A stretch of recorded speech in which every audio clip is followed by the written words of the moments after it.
കാന്തപുരം എ പി അബൂബക്കർ മുസ്ലിയാർ ഇതിലേക്ക് വന്നു കഴിഞ്ഞപ്പോഴാണ് ഇതിനൊരു പുതിയ വാതിൽ തുറന്നത്.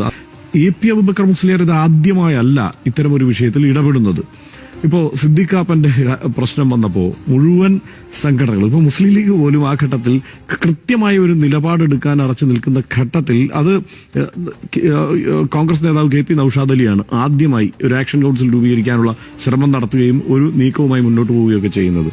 അപ്പോൾ ഞാൻ പറയുന്നത്, ഞാനിപ്പോൾ അദ്ദേഹത്തിന്റെ പേരൊന്നും പറയുന്നില്ല, പക്ഷേ ആ സമയത്തും ഈ സുന്നി ഏറ്റവും പ്രധാനപ്പെട്ട രണ്ട് സുന്നി സമുദായ സംഘടനകളിലെ നേതാക്കന്മാരാണ് അതിന് പിന്തുണയുമായി രംഗത്തെത്തിയത്. ആരാണെന്നൊക്കെയുള്ളത് നൌഷാദ് അലിയോട് ആളുകൾ വേണമെങ്കിൽ ചോദിച്ചറിയട്ടെ. പക്ഷേ അത്തരം ഇടപെടലുകൾ മുമ്പും ഈ മട്ടിൽ ഉണ്ടായിരുന്നു എന്നുള്ളതാണ്. യഥാർത്ഥത്തിൽ ഏതെങ്കിലും ഒരു തരത്തിൽ അദ്ദേഹത്തെ കൃത്യമായി രേഖപ്പെടുത്തി പോയിട്ടില്ല. ഈ 94 വയസ്സാവുമ്പോഴേക്കും കാന്തപുരം എ പി അബൂബക്കർ മുസ്ലിയാരെ വേണ്ട രീതിയിൽ കേരളീയ പൊതുമണ്ഡലം രേഖപ്പെടുത്തിയിട്ടില്ല, അടയാളപ്പെടുത്തിയിട്ടില്ല എന്ന് തന്നെയാണ് എനിക്ക് തോന്നുന്നത്. കാരണം കേരളത്തിന് പൊതുവേ ഉള്ള ഒരു പ്രശ്നമുണ്ടല്ലോ, ഈ കേരളത്തിൽ മുസ്ലിം എന്നതിനെ ഒറ്റ അച്ചിലാണ് മൊത്തത്തിൽ കാണുക.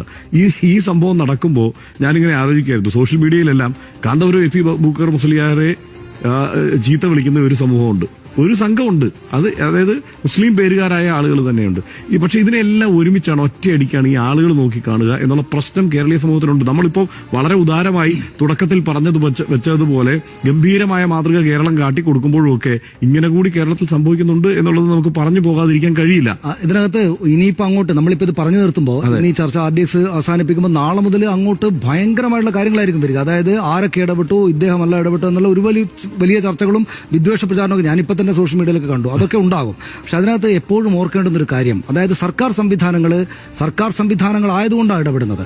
കാന്തപുരം എ പി അബൂബക്കർ മുസ്ലിയാർക്ക് ഇടപെട്ടില്ലായിരുന്നെങ്കിൽ അദ്ദേഹത്തിന് 94 വയസ്സിന്റെ വാർദ്ധക്യ സായാഹ്നത്തിൽ അദ്ദേഹം വിശ്രമിച്ചിട്ട് അവിടെ ഇരുന്നാൽ ഞാനിത് അറിഞ്ഞില്ല എന്ന് പറഞ്ഞാൽ ആരും ചോദിക്കില്ലായിരുന്നു, ഒരാളും ചോദിക്കില്ലായിരുന്നു. അപ്പോൾ അധികാര പദവി നിർബന്ധിക്കുന്ന ഒരു സാഹചര്യം കൊണ്ട് അല്ലാതെ ഇടപെട്ടു എന്നതാണ് കാന്തപുരം എ പി അബൂബക്കർ മുസ്ലിയാരെ ഈ കാര്യത്തിൽ സവിശേഷമാർന്ന സ്ഥാനത്തേക്ക് എത്തിക്കുന്നത്. അത് പക്ഷേ നമ്മുടെ മാത്രം കാര്യമാണ് കേട്ടോ. അദ്ദേഹം ഏതാണ്ട് നിലയ്ക്ക് ഈ 94 വയസ്സിൽ ഞാനിത് വലിയൊരു കാര്യം ചെയ്തിരിക്കുന്നത് പറയുകയോ ഇന്നങ്ങനെ ആലോചിച്ച് കിടന്നിറങ്ങുകയോ ചെയ്യുന്ന ആളായിരിക്കില്ല കാന്തപുരം. അത് മാത്രമല്ല, പല തരത്തിലാണ് കേരളത്തിലെ. ഇപ്പോൾ സനീഷ് സോഷ്യൽ മീഡിയയിലെ കാര്യം പറഞ്ഞു, മാധ്യമങ്ങൾ വൈരനിര്യാതന ബുദ്ധിയോടെ തുടർച്ചയായി കാന്തപുരത്തെ പിന്തുടരുന്ന മാധ്യമങ്ങൾ കേരളത്തിലില്ലേ? ടെലിവിഷൻ ചാനലുകൾ തന്നെയുണ്ട്, പ്രധാനപ്പെട്ട ടെലിവിഷൻ ചാനലുകൾ തന്നെയുണ്ട്. ഇന്നിപ്പോ ഞാൻ ഈ കാന്തപുരത്തിന്റെ ഭാഗത്തു നിന്ന് ഇങ്ങനെ ഒരു കത്ത്, ഈ അവിടുത്തെ കോടതി വിധിയുടെ രേഖ പുറത്തു വന്ന ആദ്യം ഞാൻ അവിടെ കാണുന്നത്, ആ റിപ്പോർട്ടിൽ കാണുന്നത് ഇത് വ്യാജമായ കത്താണോ എന്ന് കേന്ദ്ര സർക്കാരിന് സംശയം എന്നുള്ള റിപ്പോർട്ടാണ് വളരെ പ്രാമുഖ്യത്തോടെ കൊടുക്കുന്നത്.